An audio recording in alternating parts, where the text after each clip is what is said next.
Em São Paulo, o PSB apoia a candidatura da Tabata Amaral e o PT apoia a candidatura do Guilherme Boulos. Em outros estados isso tem acontecido também. No Recife, o PT faz um movimento para lançar a candidatura do ex-prefeito João Paulo. Eu queria que o senhor falasse um pouquinho sobre se essas mudanças eleitorais municipais afetam a relação, por exemplo, do PSB com o PT na base do governo do presidente Lula. E se há algum esforço para tentar costurar alianças regionais, também pensando nessa aliança nacional, ministro. Bem, quando você está num governo, servindo a um governo, naturalmente você deve lealdade a quem comanda, a quem se elegeu, né? Mas eu recordo, e você vai recordar também, que eu fui um dos autores da proposta do Alckmin em serviço do Lula, e à época todo mundo achou que era uma maluquice, que não ia trazer nada, enfim. E ao final, quando a diferença ficou só em 2%, se você abrir o resultado das eleições, você vai ver que o Lula teve menos voto no Nordeste do que o Haddad nessa eleição.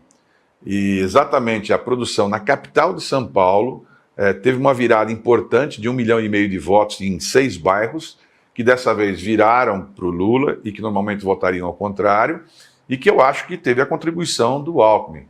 Do mesmo jeito, eu conversei com o presidente e disse a ele: presidente, a eleição de São Paulo na capital é uma eleição que, se ela for para um segundo turno, vai dar tempo de você ter tempo de televisão, discussão, debate, tem candidatos. Se ela se encerrar no primeiro turno, é muito ruim, porque o prefeito atual tem um grande tempo de televisão, ele tem a montagem de praticamente todos os partidos tradicionais, tem a máquina na mão, então ele sai, evidentemente, com uma posição muito à frente dos demais, né? Você tem que ficar correndo atrás.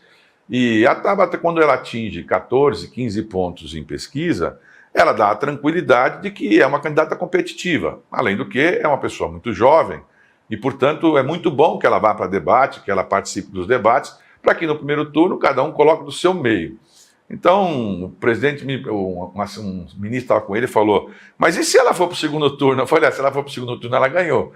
Porque é evidente que quem do nosso campo político, quando você vai para o segundo turno, a tendência é de você conseguir tirar um pedacinho a mais do outro lado do que um nome mais tradicional das esquerdas. Mas em São Paulo, eu acho que está garantida essa passagem para o segundo turno. E aí o segundo turno, vamos ver os que sobraram, né? Dos que sobraram, porque eu acho que a partir de São Paulo está sendo montado uma espécie de bolsonarismo, né, se pode chamar assim, quer dizer, vai se colocar a partir de São Paulo, eu penso que no futuro, como se fosse uma reciclagem, sabe, um retrofit daquele pensamento mais atrasado, que vão tentar empurrar nessa junção da prefeitura, governo do estado, enfim, para tentar derrotar lá na frente o governo.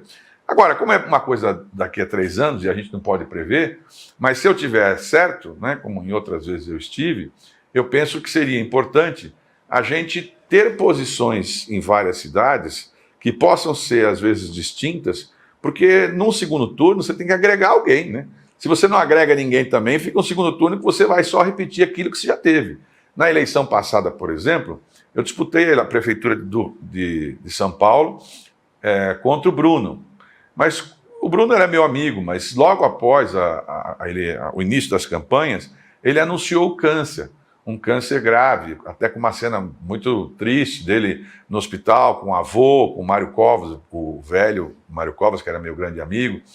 Então, era uma eleição muito difícil você disputar com alguém naquelas condições. E eu não fui para o segundo turno porque o Boulos passou por mim e teve 3%, se eu não me engano, a mais do que eu no segundo turno. E eu dizia, no segundo turno, eu teria mais, na minha visão, é claro, né, eu teria mais chance de poder ampliar os votos do que ele. E aconteceu isso. No segundo turno, o Boulos repetiu mais ou menos a votação. Foi uma votação bonita, mas não foi suficiente para a vitória, né? Mas era uma eleição especial, o Bruno estava doente, não é o caso agora do Ricardo. Eu acho que em cidades importantes do Brasil, quando o campo progressista tem 2, 3 nomes de porte, eu acho que não é mal que lancem os seus candidatos para cada um atrair um componente, até para a gente poder também reciclar um pouco. Nós todos, né, estamos já meio, assim, diria antigos em relação a esses jovens. A linguagem que eles usam é uma linguagem muito moderna. E parte a gente compreende, parte a gente não compreende. Então, é importante também que eles participem e tenham assim, responsabilidade para que, eventualmente, também se formem novas lideranças. É isso que faz um partido e um país ter novas lideranças.